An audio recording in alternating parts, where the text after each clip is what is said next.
নমস্কার, মহুয়া বার্তা ইউটিউব চ্যানেলে মহাভারতের ধারাবাহিক পর্বে আপনাকে স্বাগত জানাই। আজকের পর্ব ভগবান শ্রীকৃষ্ণ এবং অন্যান্যদের কাম্যক বনে আগমন, পাণ্ডবদের সঙ্গে আলোচনা এবং তাদের প্রত্যাবর্তন।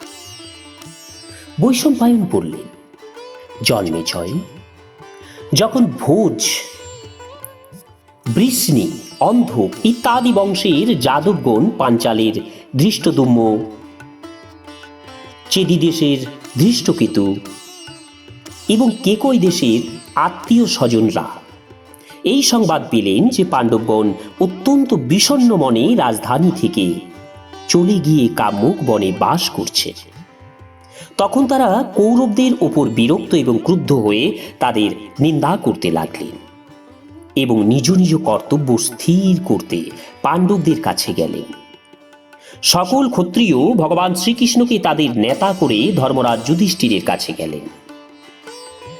ভগবান শ্রীকৃষ্ণ যুধিষ্ঠিরকে নমস্কার করে বিষণ্ণভাবে বললেন, হে রাজন্যবর্গ, এখন এটি নিশ্চিত যে পৃথিবী দুরাত্মা দুর্যোধন, কর্ণ, শকুনি এবং দুঃশাসনে রক্তপান করবে।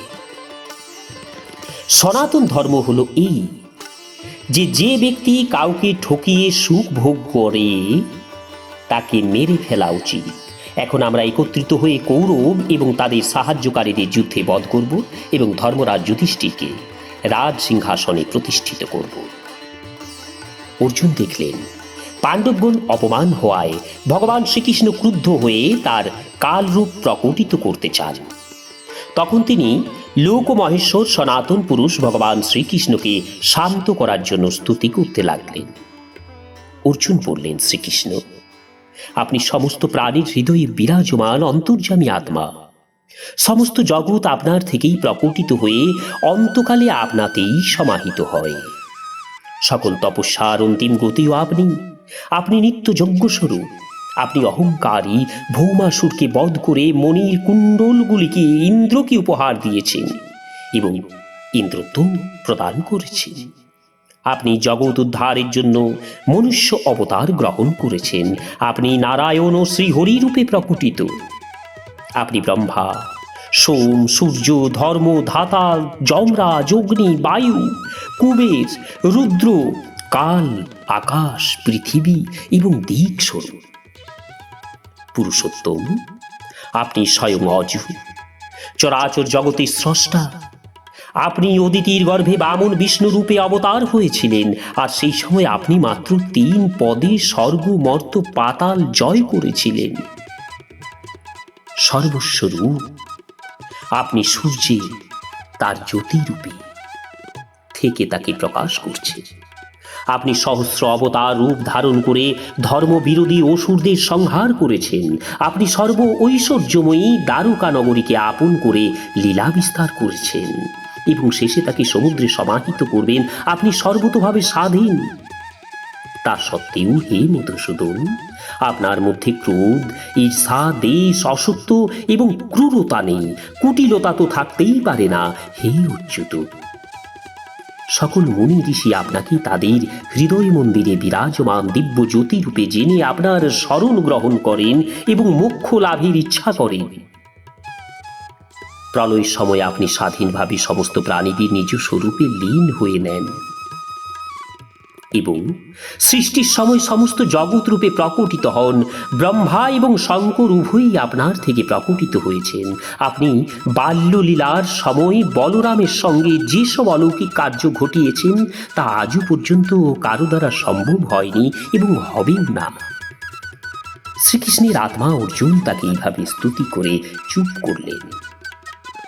তখন ভগবান শ্রীকৃষ্ণ বললেন, অর্জুন, তুমি একমাত্র আমার এবং আমি একমাত্র তোমারই। যা আমার তা তোমার এবং যা তোমার তা আমার। যে তোমাকে হিংসা করে সে আমাকে হিংসা করে এবং যে তোমাকে ভালোবাসে সে আমার প্রিয়। তুমি নর, আমি নারায়ণ। আমরা ঠিক সময়ই অবতারত্ব নিয়েছি। তুমি আমার অভিন্ন আর আমিও তোমার অভিন্ন। আমাদের দুজনের স্বরূপও একই। যখন ভগবান শ্রীকৃষ্ণ অর্জুনকে এই কথা বলছিলেন তখন পাণ্ডবদের রাজরানী দ্রৌপদী শরণাগত বৎসল ভগবান শ্রীকৃষ্ণের শরণ গ্রহণ করার জন্য তার কাছে এসে বলতে লাগলেন, দ্রৌপদী বললেন, মধুসূদন, আমি অসিত এবং দেবলমুনির মুখ থেকে শুনেছি যে সৃষ্টির প্রারম্ভে আপনি একাই কারো সাহায্য ছাড়া সমস্ত লোক সৃষ্টি করেছেন। পরশুরাম আমাকে বলেছিলেন যে আপনি অপরাজিত বিষ্ণু, আপনি যজমান, আপনি যোগ্য, আপনি যজনীয় পুরুষোত্তম। সকল ঋষি বলে থাকেন যে আপনি ক্ষমার মূর্তি, আপনি পঞ্চভূত স্বরূপ এবং এর দ্বারা সম্পন্ন হওয়া যোগ্য স্বরূপও আপনি। ঋষি কশ্যপ আমাকে এই কথা বলেছেন। নারদ ঋষি আমাকে জানিয়েছেন আপনি সকল দেবতাদের প্রভু, সর্বপ্রকার কল্যাণের আধার, সৃষ্টিকর্তা এবং মহেশ্বর। বালক যেমন তার খেলার সামগ্রী নিয়ে খেলা করে, তেমন আপনিও ব্রহ্মা, ইন্দ্র, মহেশ্বর আদি দেবতাদের সঙ্গে বারবার খেলা করেন। স্বর্গ আপনার মস্তকে, পৃথিবী আপনার পদতলে, সমস্ত লোক আপনার উদরে ব্যক্ত। আপনি সনাতন পুরুষ, বেদভ্যাসী, তপস্বী, ব্রহ্মচারী, অতিথি, সেবক, গৃহস্থ, শুদ্ধ অন্তকরণযুক্ত বানপ্রস্থ আশ্রমবাসী এবং আত্মদর্শী সন্ন্যাসীদের হৃদয়ে সত্যস্বরূপ ব্রহ্মরূপে স্ফুরিত হওয়া পুরুষ আপনি।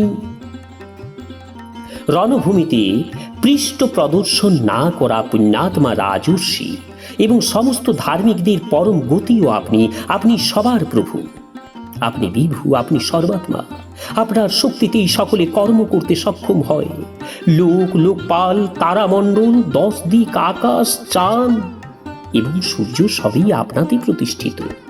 প্রাণীদের মৃত্যু, দেবতাদের অমরত্ব, জগতের সকল কর্মই আপনাতে প্রতিষ্ঠিত। আপনি সকল প্রাণীর ঈশ্বর। তাই আপনার কাছেই আমি উজাড় করে আমার দুঃখ নিবেদন করছি শ্রীকৃষ্ণ। আমি পাণ্ডবদের পত্নী, ধৃষ্টদ্যুম্নের ভগ্নী এবং আপনার সখী। আমার মতো ভাগ্যবতী নারীকে কৌরবদের পূর্ণ সভাস্থলে টেনে আনা হয়েছিল। এ কি লজ্জার কথা! কৌরবরা কপটতা করে আমাদের রাজ্য কেড়ে নিয়েছে, বীর পাণ্ডবদের দাসী পরিণত করে রাজন্য পরিবেষ্টিত পূর্ণ সভাগৃহে আমার ন্যায় রজস্বলা এক বস্ত্রা নারীকে চুল ধরে টেনেছে।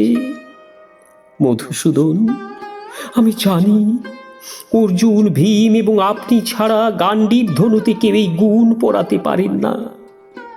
তবুও ভীম এবং অর্জুন আমাকে রক্ষা করতে পারেননি। ধিক তাদের এই বল এবং পৌরুষকে! এরা থাকতে দুর্যোধন এক মুহূর্ত কিভাবে বেঁচে থাকতে পারে? এই সেই দুর্যোধন যে সবলচিত্ত পাণ্ডবদের হস্তিনাপুর থেকে তাড়িয়ে দিয়েছিল, ভীমকে বিষ প্রদান করে মারতে চেয়েছিল। ভীমসেনের আয়ু ছিল, তাই বিষ হজম করে তিনি বেঁচে গিয়েছিলেন, সে কথা আলাদা। ভীম যখন প্রমাণকোটি বটবৃক্ষের নিচে শায়িত ছিলেন, তখন দুর্যোধন তাকে দড়ি দিয়ে বেঁধে গঙ্গায় ফেলে দিয়েছিল। তিনি অবশ্য দড়ি ছিঁড়ে সাঁতার কেটে উঠে এসেছিলেন। তাকে সর্পাঘাতে মেরে ফেলারও চেষ্টা করা হয়েছিল। এদের মা যখন পুত্রদের নিয়ে বারানাবতে ছিল, তখন আগুন লাগিয়ে পুড়িয়ে মারার একটা উদ্যোগ নেওয়া হয়েছিল। এমন নিজ কর্ম কোন ব্যক্তি করে শ্রীকৃষ্ণ? আমার ন্যায় সতীর চুল ধরে দুঃশাসন পরিপূর্ণ সভায় টেনে এনেছিল, আর পাণ্ডবরা শুধু চেয়ে দেখেছিলেন। দ্রৌপদীর চোখ দিয়ে অশ্রুধারা বয়ে গেছিল। তিনি মুখ ঢেকে কাঁদতে লাগলেন।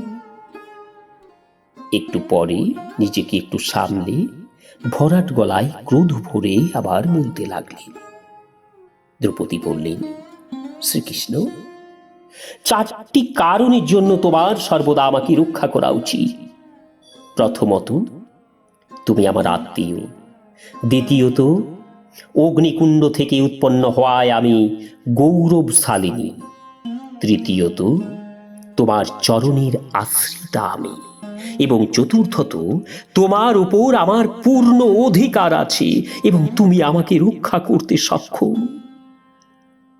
শ্রীকৃষ্ণ তখন সেই সভায় বীরদের সামনে দ্রৌপদীকে সম্বোধন করে বললেন, কল্যাণী, তুমি যাদের উপর ক্রুদ্ধ হয়েছ তাদের স্ত্রীরাও এমনি করে কাঁদবে। কিছুদিনের মধ্যেই অর্জুনের বাণে সেই দুরাত্মারা রক্তে প্লাবিত হয়ে মাটিতে শুয়ে থাকবে, আর আমি সেই কাজই করব। যা পাণ্ডবদের পক্ষে অনুকূল হবে। দুঃখ করো না, আমি প্রতিজ্ঞা করে বলছি তুমি রাজরানী হবে। যদি আকাশ দুটুকরো হয়ে যায়, হিমালয় চূর্ণ বিচূর্ণ হয়ে যায়, পৃথিবী ধ্বংস হয়ে যায়, সমুদ্র শুকিয়ে যায়, তবুও তবুও তবুও দ্রৌপদী, আমার কথা কখনো মিথ্যা হতে পারে না। নমস্কার। আজকের পর্ব এখানেই শেষ করছি। আগামী পর্ব নিয়ে আসব ভগবান শ্রীকৃষ্ণ এবং অন্যান্যদের কাম্যক বনে আগমন, পাণ্ডবদের সঙ্গে আলোচনা এবং তাদের প্রত্যাবর্তন। পর্ব 2। চ্যানেলে যারা নতুন তাদের অনুরোধ জানাবো চ্যানেলটি সাবস্ক্রাইব করে মহাভারতের ধারাবাহিক পর্বগুলি শ্রবণ করুন। রাধে রাধে, হরে কৃষ্ণ।